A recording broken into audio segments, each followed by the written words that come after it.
नमस्कार दोस्तों, स्वागत है आपका आपके अपने YouTube चैनल जीएस जीनियस में। जैसा कि आप स्क्रीन पे देख रहे हैं, status of Pakistan as non NATO ally can be terminated. कहने का तात्पर्य है कि जो पाकिस्तान को नॉन नेटो एलाई अर्थात जो गैर नाटो जो दोस्त और उस जो देश होने का दर्जा मिला हुआ है, वो स्टेटस जो वो उसका स्थान है वो कभी भी उससे छीन सकता है। तो क्या है पूरा मामला, आइए देखते हैं। क्यों ये नॉन नेटो एलाई का दर्जा उसे मिला था, क्यों उससे छीनेगा, पूरा मैटर जल्दी ही देखते हैं। इससे पहले कि मैं वीडियो को शुरू करूं, आपसे हमारी रिक्वेस्ट है कि हमारे चैनल को सब्सक्राइब करिए। इसमें इसी प्रकार की देश दुनिया की खबरें और उससे जुड़े हुए जितने भी समसामयिक मुद्दे हैं उनको छोटे छोटे वीडियो के माध्यम से प्रस्तुत किया जाता है। तो आइए मित्रों देखते हैं। ये चित्र है पाकिस्तान के प्रधानमंत्री शहबाज शरीफ का। काफी तनाव में दिख रहे हैं, ध्यान दीजिए। ये कह रहे हैं कि भाई जो कुछ करना हो करो, हमसे मत कहो। वो जानते हैं कि अब उनके हाथ में कुछ है नहीं, वो चाहकर भी कोई दर्जा ले नहीं सकते, कोई दर्जा छिनवा नहीं सकते। वे केवल बिल्कुल बेकार के प्रधानमंत्री बने हुए हैं, इनके बस में अब कुछ है नहीं। दूसरे, ये जो आप चित्र देख रहे हैं, इसमें डोनाल्ड ट्रंप साहब को तो आप पहचान ही रहे होंगे। ये है डोनाल्ड ट्रंप और ये वहां के एक दूसरे राजनेता हैं एंडी बिग्स। एंडी बिग्स सारी जो पाकिस्तान के लिए मुसीबत खड़ी करने जा रहे हैं आने वाले 2-4 साल में, ये एंडी बिग्स ही करने जा रहे हैं। तो मित्रों आइए देखते हैं एंडी बिग्स ने क्या मुसीबत खड़ा किया है। एंडी बिग्स ने जो वहां के हाउस ऑफ रिप्रेजेंटेटिव है, जैसे कि भारत में लोकसभा होती है जो सबसे महत्वपूर्ण सदन होता है, वैसे ही यूएसए में जो सबसे महत्वपूर्ण सदन होता है उसको हाउस ऑफ रिप्रेजेंटेटिव कहते हैं। तो वहां पर जो एंडी बिग्स साहब हैं, ये उस सदन के एक मेंबर हैं, अर्थात सांसद हैं। इन्होंने वहां पर हाउस ऑफ रिप्रेजेंटेटिव में एक विधेयक लाए हैं जिसमें उन्होंने कहा है कि जो पाकिस्तान का नॉन नेटो एलाई अर्थात गैर नेटो देश का जो दर्जा है, जो अमेरिका ने उसे दिया था, क्यों दिया था, क्योंकि जब तक अमेरिका अफगानिस्तान में रहा तब तक उसने पाकिस्तान के संसाधनों का इस्तेमाल किया, उसके जो एयर बेसेस थे उनका इस्तेमाल किया और अफगानिस्तान पे बमबाजी की। तो अफगानिस्तान को जो भी वहां पर कार्रवाई अमेरिका ने की, उन सभी चीजों में जो है अमेरिका का जो है पूरा साथ पाकिस्तान ने दिया।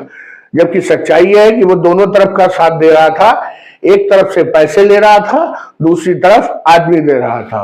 तो पाकिस्तान ने जो अमेरिका की मदद की अफगानिस्तान में, उसके चलते इसको अमेरिका ने नॉन नेटो एलाई का दर्जा दिया था और सोचा था कि इस दर्जे को पाने के बाद जो पैसे वैसे हमसे पाएगा तो हमारा स्वामी भक्त बना रहेगा।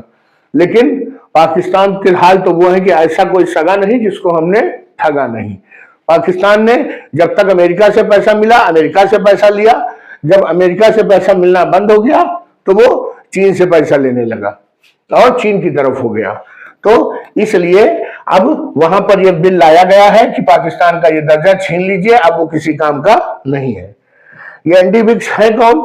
तो एंडी बिग्स जो है वहां हाउस ऑफ रिप्रेजेंटेटिव में जो वहां का सदन है, उसकी जो विधि की जो समिति है, जो विधिक समिति है, उसके अंदर एक सब कमेटी है बनी हुई है, crime and federal government surveillance, अर्थात जो अपराध और जो उससे जुड़े हुए मामले हैं उन पर जो कमेटी सब कमेटी सर्विलांस करती है, जो निगरानी रखती है, उस सब कमेटी के अध्यक्ष हैं। और इनका कहना है कि जो प्रेसिडेंट है, कौन प्रेसिडेंट? अब जो बाइडेन तो प्रेसिडेंट के नाम पे केवल मूर्ति रखी गई है उनके वहां, और वो कुछ नहीं है। 20 तारीख को डोनाल्ड ट्रंप जो है शपथ लेने जा रहे हैं और अगले कुछ वर्षों तक उन्हीं का राज रहेगा अमेरिका में। तो उनका कहना है कि उनको पाकिस्तान को नॉन नेटो एलाई का जो एक सर्टिफिकेट इशू करते हैं हर साल, वो नहीं इशू करना चाहिए ट्रंप साहब को, ऐसा बिग्स साहब का मानना है। तो ये जो एंडी बिग्स है, ये लेजिस्लेशन जो लाए हैं, इसका उद्देश्य क्या है कि उनका मानना है, उनका चाहना है कि पाकिस्तान को लगातार जो है जो हक्कानी नेटवर्क, एक आतंकी संगठन है जो यूएसए द्वारा प्रतिबंधित है, तो उनका कहना है कि पाकिस्तान को अफगानिस्तान और पाकिस्तान के बॉर्डर पे जो हक्कानी नेटवर्क सक्रिय है, एक प्रमुख आतंकी संगठन है, उस पर लगाम लगाना चाहिए, उसकी गतिविधियों पे लगाम लगाना चाहिए, उसके जो मूवमेंट है, आराम से उनके लोग पाकिस्तान अफगानिस्तान बॉर्डर के इधर उधर आते जाते रहते हैं, उस पर लगाम लगाना चाहिए और उनके खिलाफ जो मिलिट्री ऑपरेशन है अर्थात सैन्य जो कार्रवाई करनी चाहिए, ऐसा बिग साहब का कहना है। और सबसे पहले 2019 में ये बिग साहब अपना ये जो बिल है ये लेके आए थे पहली बार, क्योंकि वो सच्चाई समझ गए थे पाकिस्तान की कि पाकिस्तान यूएसए के पाले में ना होकर के जो यूएसए का प्रतिद्वंदी चीन है उसके पाले में जा चुके हैं। तो ये बिल सबसे पहले 2019 में आया था।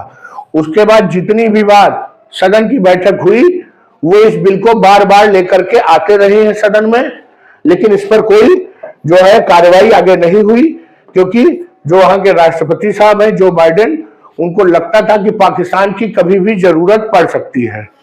इस क्षेत्र में चीन से निपटने के लिए जितना भारत जरूरी है उतना ही पाकिस्तान भी जरूरी है। मान लीजिए कल की डेट में चीन और अमेरिका का युद्ध शुरू हो जाता है, से लड़ने के लिए उसे अगर कहीं के एयर बेसेस पैसे देके मिल सकते हैं तो वो पाकिस्तान है।